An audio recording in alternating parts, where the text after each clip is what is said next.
চরকির কারণে তমাকে আমরা আবার নতুন করে পেলাম, তমার অভিনয়ের অনেক কিছু আমরা চরকির মাধ্যমে দেখলাম। তো চরকি আমার পরিবার, তো পরিবার নিয়ে তো বেশি কিছু বলার নেই। পরিবারের সদস্য, আমি ভুল করলে পরিবারের, ভুল না করলেও, কাজ করলেও পরিবারের, কাজ না করলেও একটা সুড়ঙ্গ দর্শককে উপহার দিয়েছেন, এবং সেই সুড়ঙ্গতে আমি এবং নিশো ভাই আমরা পর্দায় এসেছি। এখন ওই ভালোবাসা এই ভালোবাসার মধ্যে কি পার্থক্য সেটা আপনারা হলে গিয়ে দেখবেন।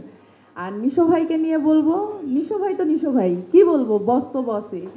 আমাকে সব সময় উনি এটা ভালো হয়েছে, এটা ভালো হয়নি, এই যে একজন অভিভাবকের মতন দেখেন বা পাশে থাকেন এবং অভিভাবক হয়ে আমাকে গাইড করেন। আমি না একটু অস্থির টাইপের, যে এটা কেন হলো, এখন কি করব, এটা কি হবে নিশো ভাই, সব সময় আরে বাবা আগে শান্ত হয়, সব ঠিক হয়ে যাবে। তো এরকম একটা মানুষ হলো নিশো ভাই ব্যক্তি জীবনে এবং আমার জীবনে।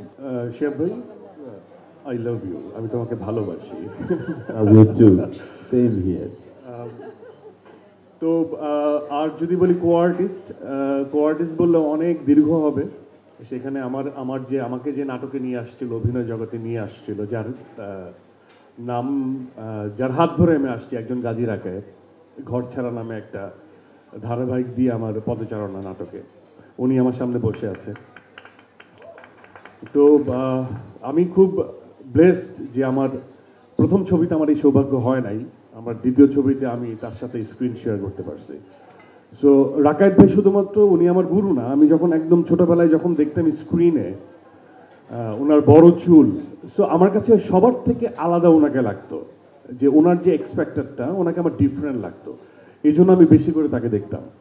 তো তখন আমার মনে হতো যে এই যে নায়কোচিত ব্যাপারের বাইরেও যে একজন ক্যারেক্টার বা একজন মানুষ আলাদাভাবে নিজের গ্রহণযোগ্যতা বা টানতে পারে, এই ফিলিংসটা কিন্তু ওই 2004-05 ওই সময় অভিনয়ে আসার থেকে, ওনার কাছ থেকে আসা। আমরা দেখতাম যে উনি একটু ডিফারেন্টলি নিজেকে পোর্ট্রে করতো। যখন আমি দাগির গল্পটা ভাবনা মাথায় আসে, তখন নাম ছিল না, দাগি নামটা ছিল না, দাগি নামটা পরে এসছে। পুরো টিম বসে নামটা সিলেক্ট করেছি। প্রথম গল্পটা আইডিয়া একটা জেনারেট করে যে আমি একটা কনভিক্টেড মানুষের স্টোরি নিয়ে কাজ করতে চাই, এবং সেটা চরকিকে পিচ করেছিলাম প্রথম। তারপর শাকিলের অনেক চরকি তখনই আগ্রহ হচ্ছে, হ্যাঁ আমরা করবো, সাজুদ ভাই সবাই বলেছিলেন যে আমরা করতে চাই।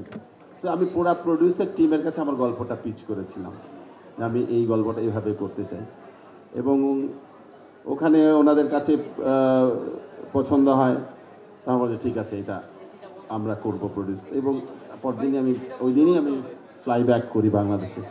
সেই থেকে অ্যাকচুয়ালি শুরু।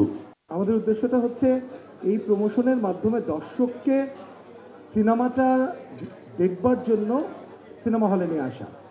এবং এটার দেখেন, আমি বারবারই একটা বলি যে আমি ভালো প্রমোশন কেন, যত হাজির হই না কেন, সিনেমাটা যদি ভালো না হয় তাহলে কিন্তু দর্শক রিজেক্ট করে দেবে।